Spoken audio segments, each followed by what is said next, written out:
I came home early to surprise my husband with dinner and instead found him venting to his mother about how he regrets marrying someone so boring and wants out.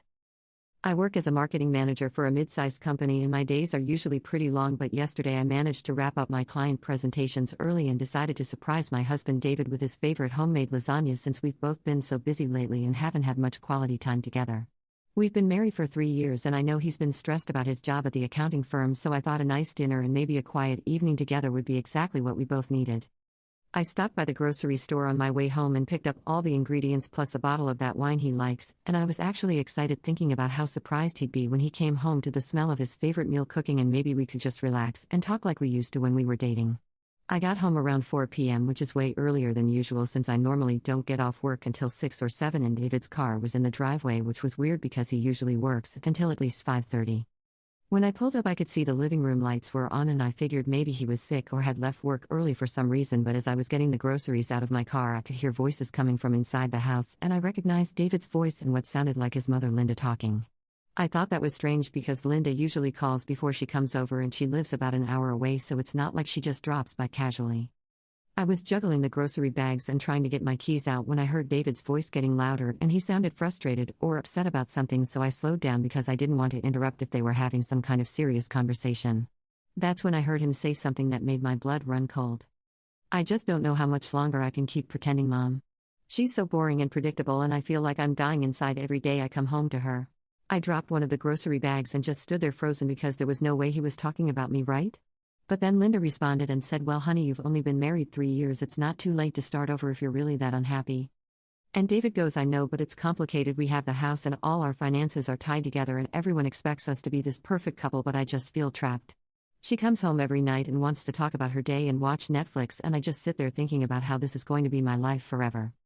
I felt like I was going to throw up because this was definitely about me and I couldn't understand where this was coming from because I thought we were happy or at least content, and sure, maybe we'd fallen into a routine, but that's what married couples do, right? You build a life together and find your rhythm. Linda says, "David, you can't stay in a marriage just because it's convenient or because people expect it. You're still young, you could find someone who actually excites you and makes you want to come home every day." And David sighs really heavily and goes, "I know you're right, it's just that she tries so hard to be a good wife and she really loves me and I feel guilty for not feeling the same way anymore. Like yesterday she texted me about wanting to plan a weekend getaway and all I could think was how I'd rather go alone or with literally anyone else." That hit me like a truck because I had texted him about maybe going to that bed and breakfast we'd talked about months ago and he'd seemed enthusiastic about it, but apparently he was just pretending. I was standing there with groceries scattered around my feet trying to process that my husband had been lying to me about basic things like wanting to spend time together. Linda goes, "Guilt isn't a good enough reason to stay married, David. You're both still young enough to find real happiness with other people, but every year you wait it's going to get harder." "I know," David says, "and honestly there's this woman at work, Rebecca, who I've been talking to more and more, and she's everything my wife isn't. She's spontaneous and funny, and when I'm with her I remember what it feels like to actually want to be around someone." I had to grab onto my car because I felt dizzy and sick because now he's talking about another woman, and suddenly everything made sense: why he'd been working late more often, why he'd been distant during our conversations, why he'd seemed less interested in physical intimacy lately. He wasn't just unhappy with our marriage, he was already emotionally involved with someone else. Linda asks, "Have you and Rebecca crossed any lines?" And David pauses for a long time before saying, "Not physically but emotionally, yeah, definitely. We text all day and we've had lunch together several times and I've told her things about my marriage that I probably shouldn't have. She knows I'm unhappy and she's made it pretty clear that she's interested in more than friendship." "Well then," Linda says, "it sounds like you already know what you want to do. The question is, when are you going to be honest with your wife instead of stringing her along?" David goes, "I've been thinking about it constantly, but I keep chickening out because she's going to be devastated and her whole identity is wrapped up in being a wife and building this perfect little life together. She talks about kids and retirement and growing old together, and I just smile and nod, but inside I'm screaming because I can't imagine anything worse than being stuck in this boring, predictable life forever." I realized I was crying and tried to wipe my face, but my hands were shaking so badly I could barely function. This was my husband talking about our marriage like it was a prison sentence and describing me like I was some pathetic woman whose only purpose was being a wife when I have a successful career and friends and hobbies outside of our relationship. Linda says, "David, you can't keep living a lie. It's not fair to either of you. She deserves to be with someone who appreciates her, and you deserve to be with someone who makes you happy." "I know," he says, "Rebecca, I have been talking about what it would be like if we were together, and it's everything I wish I had. She wants to travel and try new restaurants, and she's not obsessed with creating some perfect domestic life. She actually has opinions about things and challenges me instead of just agreeing with everything I say." The way he was describing this Rebecca woman made it sound like I was some boring housewife with no personality when that's not who I am at all. I love trying new things and I have plenty of opinions, I just don't pick fights over every little thing because I thought we were a team working toward common goals. So when are you going to tell her? Linda asks. David sighs again and says soon, I think. Maybe after the holidays because I don't want to ruin Christmas for her family, but definitely before our anniversary next year because I can't pretend to celebrate another year of a marriage I want out of. Linda goes, that's probably smart to wait until after the holidays, but David, don't wait too long because the longer you put it off the harder it's going to be and the more attached she's going to get to this life you've built together.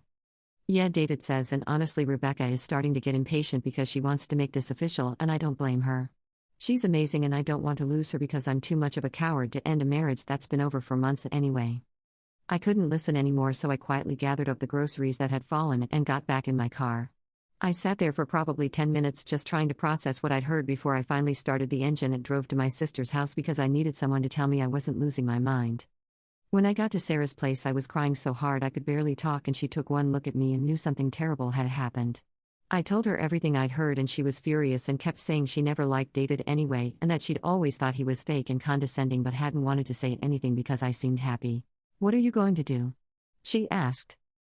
And I realized I had no idea because my entire adult life has been built around this marriage and this man who apparently sees me as boring and predictable and has been planning his escape for months while lying to my face every single day. Sarah said you need to confront him tonight before this goes any further. But I told her I needed time to think because I was so shocked and hurt I didn't trust myself to have a rational conversation, and I definitely didn't want to give him the satisfaction of seeing me fall apart when he's probably been hoping I'd make it easy for him by being the one to bring up divorce. I stayed at Sarah's for a few hours and then went home around 8 p.m. and found David in the kitchen making himself dinner, and he looked up when I walked in and smiled like nothing had happened and asked how my day was and if I wanted to order takeout for dinner. I just looked at him and said I had an interesting day, how was yours? And he goes, oh, you know, same old boring stuff at the office, nothing exciting, and I wanted to scream because he was lying right to my face after spending the afternoon planning his exit strategy with his mother and talking about another woman he's clearly having an emotional affair with. I said, did you do anything else today besides work? And he hesitated for just a second before saying no, just came straight home. Why? So I said, that's funny because your car was here when I came by earlier to surprise you, but you didn't answer the door, so I figured you were in the shower or something. His face went completely white and he stammered something about maybe taking a quick nap and not hearing the doorbell, but I could tell he was panicking because he realized I might have overheard something. I said, well, I'm pretty tired, so I think I'm going to go to bed early, and he looked relieved and said that was fine, he was probably going to watch TV for a while anyway. I went upstairs and laid in bed staring at the ceiling thinking about how this man I've loved and trusted for over 5 years has been living a complete lie and planning to abandon our marriage while making me think everything was fine. The worst part is that he's probably been sharing intimate details about our relationship with this Rebecca person and painting me as some clingy, boring wife when I've been working my butt off to build a life with someone who apparently checked out months ago. I keep thinking about all the times recently when I've tried to plan things for us or suggested date nights and he seemed unenthusiastic, and now I know it's because he's been comparing everything to what he could be doing with her instead. Every conversation we've had about our future has been meaningless to him because he's already decided he wants a different future with someone else. The thing that really gets me is that he's planning to wait until after the holidays to tell me, which means he's going to sit through Christmas dinner with my family and smile and play the loving husband role while secretly counting down the days until he can dump me and run off with his work girlfriend. I don't know what I'm going to do, but I know I can't keep pretending everything is normal when my husband thinks I'm boring and predictable and has been emotionally cheating on me with someone he's already planning a life with. Update 1. I couldn't sleep all night and kept replaying that conversation in my head, and this morning when David left for work he kissed me goodbye and told me he loved me like he does every morning, but now I know it's all an act and he's probably going straight to work to text Rebecca about how he can't wait to be free of his boring wife. I called in sick to work because there was no way I could concentrate on client presentations when my entire life just got turned upside down and I needed to figure out what my next move should be. I spent most of the morning crying, and then I got angry because how dare he make me feel like there's something wrong with me for wanting a stable, loving marriage when that's what we both said we wanted when we got married. Around noon I decided to do something I've never done before and drove to David's office building because I needed to see this Rebecca person for myself and understand what I'm apparently competing with.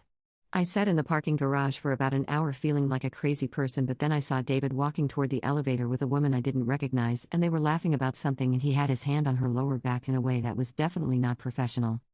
She was everything I'm not, tall and blonde with perfect makeup and wearing a tight dress that probably cost more than I spend on clothes in 6 months.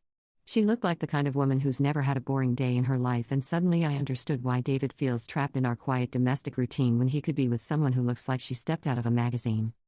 I watched them get on the elevator together, and David was smiling at her in a way I haven't seen him smile at me in months, and I realized this isn't just an emotional affair anymore. You don't touch someone like that or look at them like that unless things have already gotten physical. I drove home feeling numb, and that's when I decided I wasn't going to wait for David to work up the courage to leave me. If he wants out, then I'm going to make it easy for him, but I'm not going to let him control the timeline or the narrative. I called a divorce lawyer and made an appointment for tomorrow morning because I'm not going to sit around waiting for him to dump me after the holidays like I'm some pathetic wife who doesn't deserve honesty or respect. I also called my boss and told her I needed to take a few personal days to deal with a family emergency, which isn't really a lie because my marriage falling apart definitely qualifies as an emergency. The hardest part was calling my parents and telling them what was happening because they love David and always talk about what a good husband he is and how lucky I am to have found someone so stable and reliable. My mom started crying and kept asking if I was sure and if maybe I'd misunderstood what I heard, but I told her there was no misunderstanding. David clearly said he regrets marrying me and is already involved with someone else.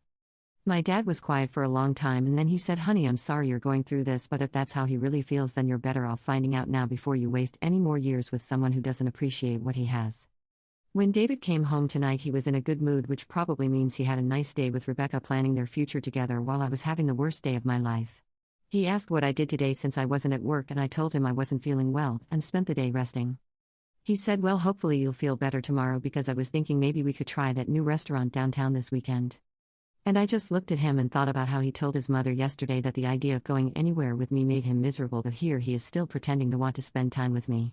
I said, "Actually, I think I'm going to be busy this weekend." He looked surprised and asked what I was doing, and I said just some things I need to take care of, and he didn't push it, but I could tell he was confused because I never have mysterious plans that I don't want to share with him. I'm meeting with the lawyer in the morning, and then I'm going to come home and tell David exactly what I heard and that I know about Rebecca, and that he doesn't have to wait until after the holidays to start his new life because I'm done pretending everything is fine when my husband thinks I'm boring and has already moved on emotionally. Update 2. The meeting with the lawyer went better than I expected, and she said that since we don't have kids and most of our assets are pretty straightforward, it should be a relatively simple process, especially if David doesn't want to fight it, which he probably won't since he wants out anyway. She also said that while emotional affairs aren't necessarily grounds for anything legally, they do show a pattern of dishonesty that could be relevant if he tries to claim he deserves more than half of our shared assets. I told her about the house and our savings and retirement accounts, and she said I should start gathering financial documents before David realizes what's happening. I went home and spent the afternoon copying bank statements and investment records and making sure I had everything I needed to protect myself financially. It felt weird going through our paperwork knowing that soon it would all be divided up and we'd be living separate lives, but it also felt empowering to take control of the situation instead of waiting for David to decide my fate. When David got home, he seemed distracted and kept checking his phone, which I assume means Rebecca was texting him about their secret relationship. He barely ate dinner and kept saying he had some work to catch up on, but I saw him smiling at his phone in a way that definitely wasn't work-related. After dinner, I said, "David, we need to talk." He looked up from his phone with this guilty expression and said, "About what?" I took a deep breath and said, "Yesterday when I came home early, I heard your conversation with your mother about how you regret marrying me and want out of our marriage."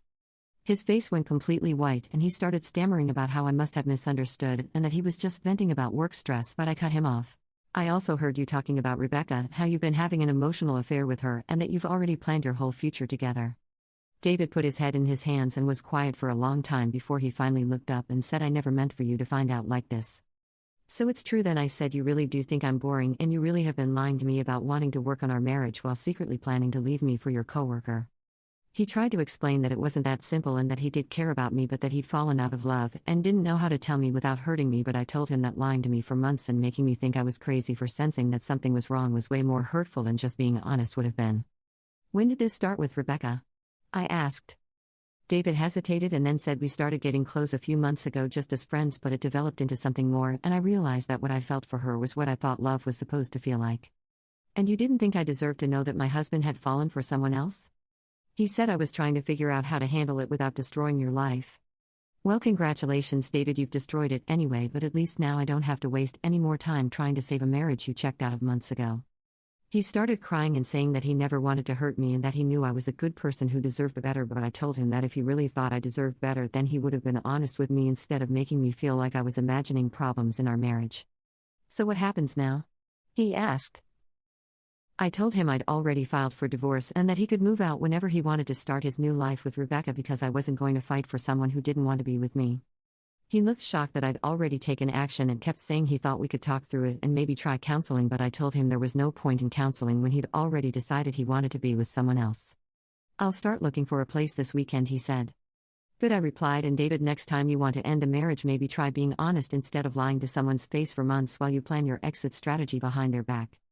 He tried to apologize again, but I told him I was done talking and went upstairs to our bedroom that would soon just be my bedroom, and for the first time in months I felt like I could finally breathe. Update 3.